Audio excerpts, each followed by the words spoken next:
नमस्कार दोस्तों, BNA network के यूट्यूब चैनल पर आपका स्वागत है। मैं हूं कुलभूषण। कर्नाटका में जो चल रहा है और क्या हो रहा है ये आपको मालूम ही होगा, लेकिन दक्षिण का एकमात्र राज्य जहां भाजपा सत्ता में है, क्या वो भाजपा के हाथ से निकल जाएगा या भाजपा दोबारा सत्ता में वापसी करेगी? थोड़ी सी चर्चा इस पर करते हैं। कांग्रेस पार्टी जो कि 60 साल तक पूरे देश पर राज करती रही, राज्यों में राज करती रही, केंद्र में राज करती रही, आज उसकी हालत ये है कि वो चाहे जी तोड़ मेहनत करे, उसके नेता मेहनत करें, लेकिन सत्ता में आना उसका मुश्किल हो जाता है। उसका क्या कारण है? और जो अभी 3 राज्यों के चुनाव हुए थे, उसमें हिमाचल प्रदेश में कांग्रेस को सत्ता मिली थी, तो वो कांग्रेस को मेहनत करने के कारण सत्ता नहीं मिली थी। वहाँ पर भाजपा के जो बागी नेता थे, उनकी वजह से कांग्रेस सत्ता में आई थी। गांधी परिवार का जो परचम लहराया करता था कांग्रेस पर, देश पर, वो झुक गया है, ध्वस्त हो रहा है। उसका एक ही कारण है, कांग्रेस की नीतियां। वो नीतियां कई तरह की हैं, भ्रष्टाचारी भी हैं और तुष्टीकरण की भी हैं। और कर्नाटका में जो एंटी इनकम्बेंसी थी भाजपा की, भाजपा के सरकार के खिलाफ, उसको भी कांग्रेस भुना नहीं पा रही है। अब से 4 महीने पहले तक कांग्रेस वहाँ सत्ता पर काबिज होने की तैयारी कर रही थी। सर्वे भी बता रहे थे कि कांग्रेस सत्ता में आ रही है, लेकिन कांग्रेस का घोषणा पत्र, कांग्रेस नेताओं के विषैले बोल कांग्रेस को सत्ता से दूर कर रहे हैं। दूसरी तरफ भाजपा के कहिए, देश के कहिए या विश्व के कहिए, सर्वश्रेष्ठ नेता नरेंद्र मोदी का जादू, वो किस तरह से जनता से कनेक्ट होते हैं, किस तरह से जनता के बीच में संवाद करते हैं। एक ये कारण है कि जहां भाजपा चुनाव हार रही थी, सत्ता गंवा रही थी, तो भाजपा अगर सत्ता में वापसी नहीं कर पा रही है, लेकिन सिंगल लार्जेस्ट पार्टी बनने की तरफ बढ़ चुकी है। लगभग 100 से ऊपर सीटें भाजपा को आज की स्थिति में मिल रही हैं। अभी तो चुनाव में 2 दिन बाकी हैं, 13 मई को नतीजे आएंगे। चुनाव का आज आखिरी दिन है, प्रचार का आज आखिरी दिन है, लेकिन नरेंद्र मोदी और पूरी भाजपा की टीम ने जो ताकत झोंकी है कर्नाटका में, वो काबिले तारीफ है। कांग्रेस की जो नीति रही है भ्रष्टाचार की और तुष्टीकरण की, ऐसा नहीं है दोस्तों कि कर्नाटका भाजपा में भ्रष्टाचार नहीं था, चरम पर था। 40% कट मनी की बात होती थी, और ये एक विधायक पर ही लागू नहीं था, बहुत से विधायकों की शिकायतें आ रही थी, लेकिन भाजपा ने उनके टिकट काटे और नए लोगों को उम्मीदवार बनाया। लेकिन कांग्रेस, मल्लिकार्जुन खड़गे राष्ट्रीय अध्यक्ष, मोदी को विषैला सांप बता देते हैं। और मोदी तो अभी 8 दिन से ही चुनाव प्रचार कर रहे हैं, ताबड़तोड़ कर रहे हैं, रोड शो कर रहे हैं, लगातार 3-3, 4-4 रैली कर रहे हैं। तो मोदी ने इस विषैले सांप को मुद्दा बना दिया। इसके अलावा तुष्टीकरण कांग्रेस के द्वारा, आपको याद होगा दोस्तों, पिछले दिनों केंद्र सरकार ने पीएफआई पर बैन लगाया था। आतंकी संगठन जिसे कहा जाता है, या उसके लोग आतंकी गतिविधियों में पाए जाते हैं, ऐसे संगठन पर केंद्र ने बैन लगा दिया था। लेकिन कांग्रेस को ये बात हजम नहीं हो पा रही थी। कर्नाटका, केरला, तमिलनाडु में पीएफआई का बहुत अच्छा कार्य है, अच्छा संगठन था, लेकिन कांग्रेस के नेताओं ने पीएफआई के बैन को ऐसा मुद्दा बनाया कि हम बजरंग दल को बैन कर देंगे, और यही मुद्दा, यही बात कांग्रेस के गले की हड्डी बन गई है। भाजपा ने और खासकर नरेंद्र मोदी ने इस मुद्दे को सीधा देश की अस्मिता से जोड़ दिया, बजरंग बली से जोड़ दिया, हिंदुओं की भावनाओं से जोड़ दिया। तो यही कारण है दोस्तों, कांग्रेस कुछ भी करे, लेकिन उसके जो नेता हैं, और नेता क्या कहिए, चाटुकार नेता हैं, जो गांधी परिवार की चाटुकारिता करते हैं, वो लोग अभी भी उसी दंभ में, उसी अहंकार में हैं जो सन 47 में देश आज़ाद हुआ था। उसी तरह की गतिविधियां आज तक चला रहे हैं।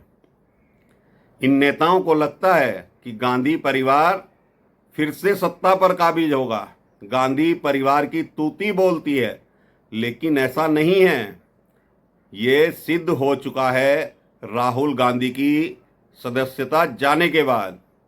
अदालत भी राहुल गांधी को 2 साल की सजा सुना चुकी है, उनकी सदस्यता चली गई है, लेकिन इन लोगों का अहंकार आज भी चरम पर है, अपने आप को राजा समझते हैं। तुष्टीकरण की हद देखिए दोस्तों, जो आतंकवादी संगठन है उसके पैरेलल बजरंग दल क्या और कौन सा संगठन है जो वो आतंकवाद की गतिविधियां करता है।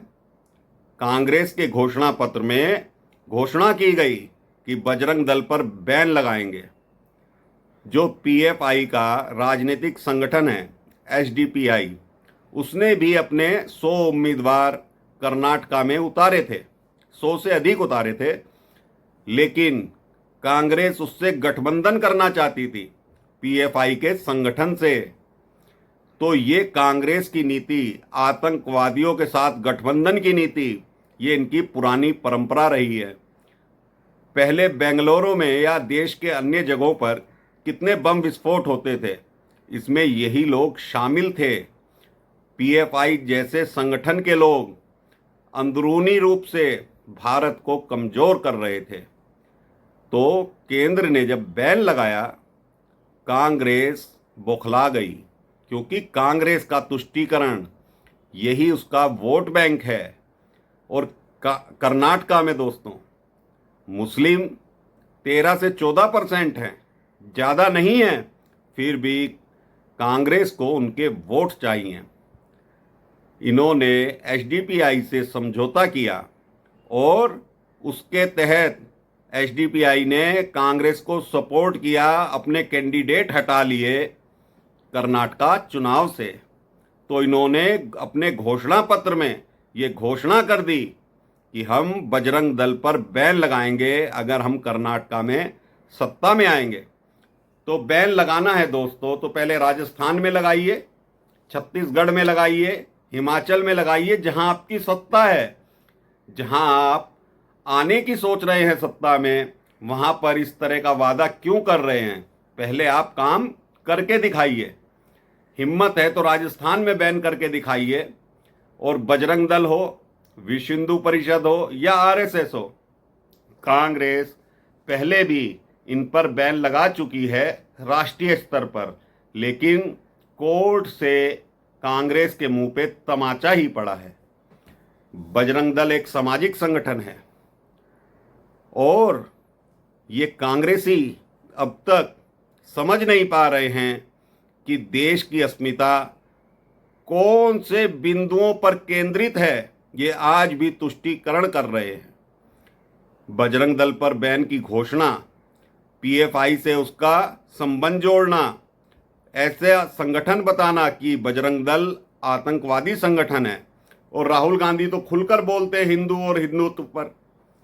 तो ये लोग अपने आप को इस देश का नेता मानते हैं, राजा मानते हैं, लेकिन देश की संस्कृति को ये अब तक पहचान ही नहीं पाए।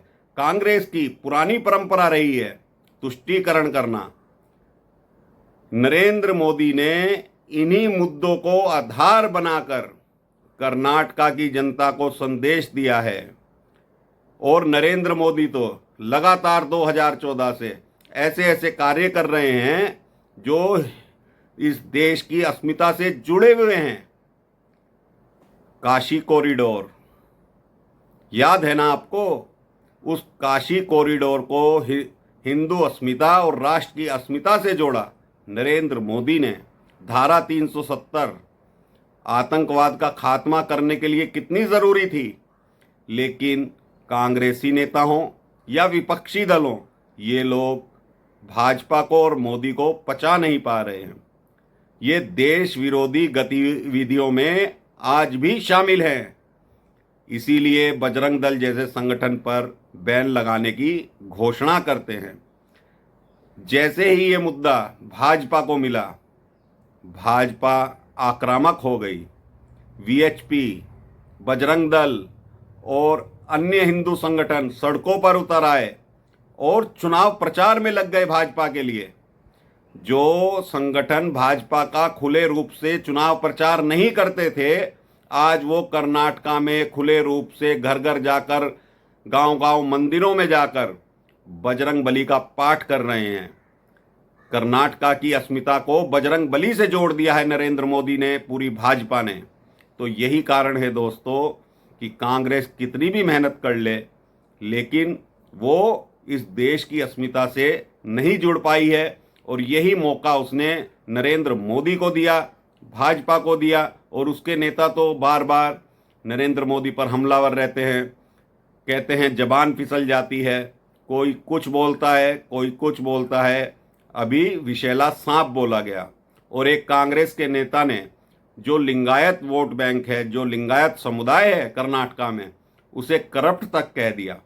यानी ये लोग चुनाव के समय पर क्या बोलना है, क्या करना है, कांग्रेसी समझ ही नहीं पाते हैं। इसी कारण नरेंद्र मोदी हारती हुई भाजपा को आज जीत की भाजपा में तब्दील कर चुके हैं कर्नाटका में। इतना तय है कि सिंगल लार्जेस्ट पार्टी भाजपा बनने जा रही है। हो सकता है वो सरकार भी बना ले, लेकिन कांग्रेस सत्ता में नहीं आ रही है। ये सत्य है। 13 तारीख को चुनाव नतीजे आएंगे। आप मेरे विश्लेषण से संतुष्ट 13 तारीख को होइएगा। जितना मुझे ज्ञान था मैंने आपको बताने की कोशिश करी है। मेरा कंटेंट आपको कैसा लगा, लाइक कीजिए, इस वीडियो को शेयर कीजिए, चैनल को सब्सक्राइब कीजिए और बेल आइकन दबाइए। नमस्कार। भारत माता की जय। वंदे मातरम।